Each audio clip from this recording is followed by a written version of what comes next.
Welcome to Podcasting in the Classroom from One Stop Podcasts, hosted by Craig Burgess.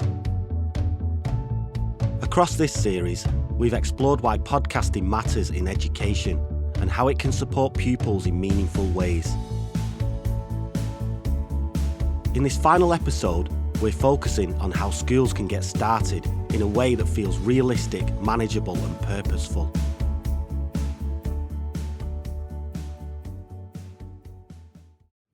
Podcasting may sound appealing in principle. It may seem like something pupils would enjoy, and something that could support oracy, confidence, engagement, and student voice in meaningful ways. But even when those benefits are recognised, practical concerns quickly follow. Where do we start? What do we need? How much time will it take? Does it require specialist equipment? Does someone on staff need technical expertise? Is this realistic within a busy school environment? These are sensible questions, and they matter because schools do not need ideas that only sound good in theory. They need approaches that can work within the reality of timetables, classrooms, staffing pressures, different pupil needs, and competing priorities. That is exactly why it is so important to say this clearly. Schools do not need to overcomplicate podcasting in order for it to be valuable. In fact, one of the best ways to begin is by stripping the idea right back. Meaningful podcasting in schools does not begin with equipment. It begins with purpose. Why are we doing this? What do we want pupils to gain from it? What kind of communication, reflection, discussion, or learning experience are we trying to create? Those questions come first because the educational value of podcasting has very little to do with whether a school owns expensive microphones or has access to a dedicated recording space. What matters far more is whether the activity has a clear reason for existing, whether pupils understand what they are working towards, and whether the process has been shaped in a way that supports meaningful participation. That is often where schools find the greatest sense of relief. Once podcasting is understood as a vehicle for communication and learning rather than as a technical production exercise, it becomes much easier to imagine how it can begin. A school does not need a studio to create a valuable classroom podcasting experience. It does not need to turn teachers into sound engineers. It does not need to begin with a major whole school initiative. It can start with something much more manageable. A small group discussion, a class reflection, a short interview task, a structured speaking and listening activity with a recorded outcome, a simple theme project where pupils work in teams to shape and share ideas through audio. The point is not to begin with scale. The point is to begin with clarity. What would make sense for this group of pupils? What fits the time available? What connects naturally to existing learning? What is realistic? What feels purposeful? Those are the questions that lead to a strong start. In many cases, the most effective first podcasting experiences in schools are not the most ambitious ones. They are the ones that are well framed, well supported, and carefully thought through. A short task with a clear objective can often be far more powerful than a large project that feels vague or difficult to sustain. If pupils are being asked to reflect on a class topic, interview one another, discuss a question, or present an idea in a structured spoken format, that can already be enough to begin unlocking many of the benefits podcasting offers. And that matters because early success builds confidence, not only for pupils, but for staff as well. If a school's first experience of podcasting feels achievable, meaningful and manageable, it becomes much easier to imagine what could come next. Staff begin to see how it works. Pupils begin to understand the process. The idea becomes less abstract. It becomes something real and usable rather than something that sits in the category of interesting but difficult. Another important part of getting started is choosing the right format. Podcasting is not one thing. It does not have to mean every pupil speaking at length into a microphone. It can take many forms depending on the age group, the context, and the aim. A class might create a group discussion about a topic they are learning about. Pupils might work in pairs to interview one another. A small team might record a short documentary-style response to a history topic. A class might produce a reflective audio piece around a project or enrichment activity. A pupil voice group might explore questions relevant to school life and record a shared discussion. The format should serve the purpose, not the other way around. This is one of the reasons starting small is so useful. It gives schools the chance to explore simple and effective models before worrying about scale or complexity. It also helps pupils focus on communication itself, which is where so much of the educational value sits. If everything becomes too dominated by the technical process too early, it is easy to lose sight of what actually matters. The goal is not simply to record something. The goal is to help pupils think, speak, listen, structure ideas, collaborate and communicate with greater purpose. That is why one of the most helpful principles for schools is this: focus on communication before technology. Technology matters, of course, and good equipment can enhance the experience, but it should not be the barrier that prevents a school from beginning. Many schools already have access to devices that can support simple audio capture.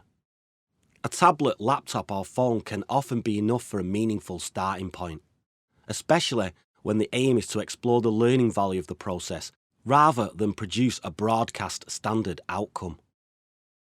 There is also value in thinking carefully about how pupils work together. Podcasting can be especially effective when it is collaborative, because collaboration naturally draws out many of the skills schools want to develop. Pupils have to listen to one another. They have to negotiate ideas. They have to decide what matters, what order something should take, who is doing what, and how they want the final piece to sound. They are not simply completing isolated tasks. They are building something together. Small group work can create a more supportive and manageable environment, especially for pupils who may be less confident in speaking in larger settings. It also allows different strengths to emerge. One pupil may be strong at introducing the topic. Another may be an excellent interviewer. Another may be highly organised in planning the structure. Another may be thoughtful in shaping questions or guiding discussion. One of the most encouraging things schools can discover through podcasting is that pupils who do not always present as the most confident or vocal can still contribute in highly valuable ways when the format gives them a clear role and shared purpose.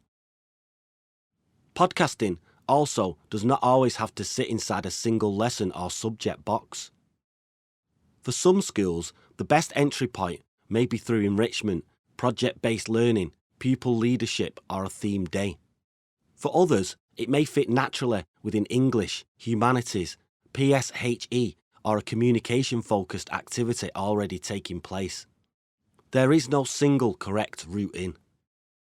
What matters is finding a starting point that feels natural for the setting, the staff and the pupils involved. This is where leadership thinking can be especially important. When school leaders and curriculum leads understand podcasting as a purposeful communication tool rather than as an optional media extra, it becomes easier to make thoughtful decisions about where it might best sit. The question shifts.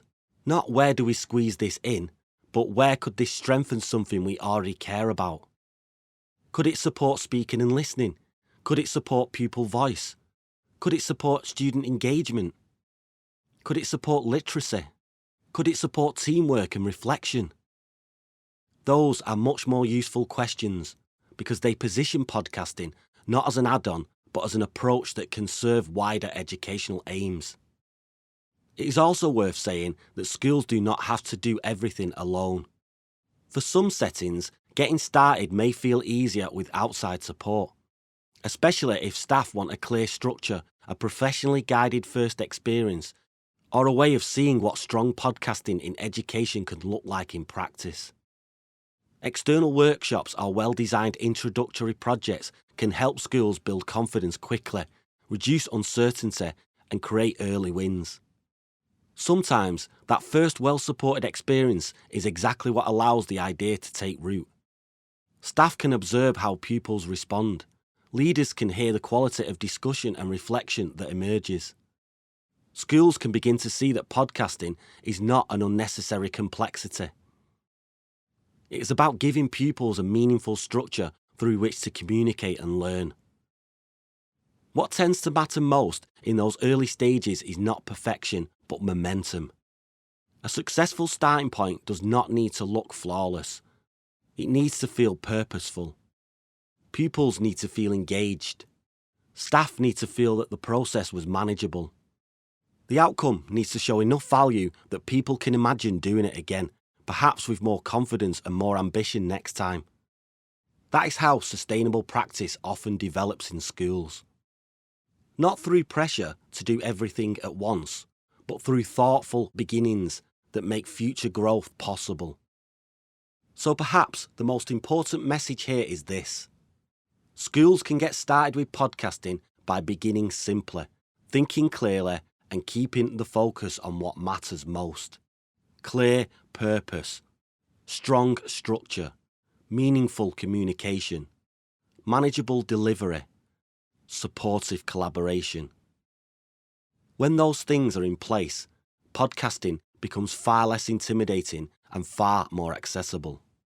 It becomes something schools can actually use, something pupils can genuinely benefit from, something that can strengthen the communication, confidence, student voice and engagement in ways that feel real rather than theoretical.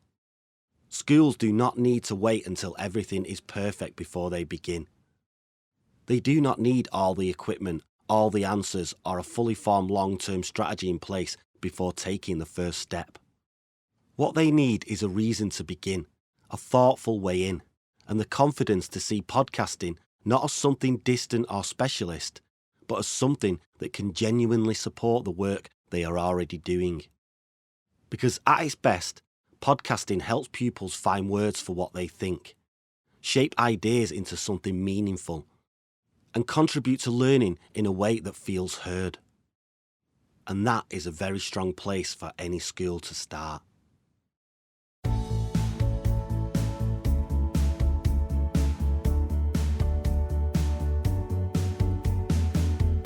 Thanks for listening to Podcasting in the Classroom from One Stop Podcasts, hosted by Craig Burgess. If this series has sparked ideas about how podcasting could support communication, confidence, and student voice in your school, visit www.onestoppodcast.com or get in touch to learn more about our Podcasting in the Classroom workshops.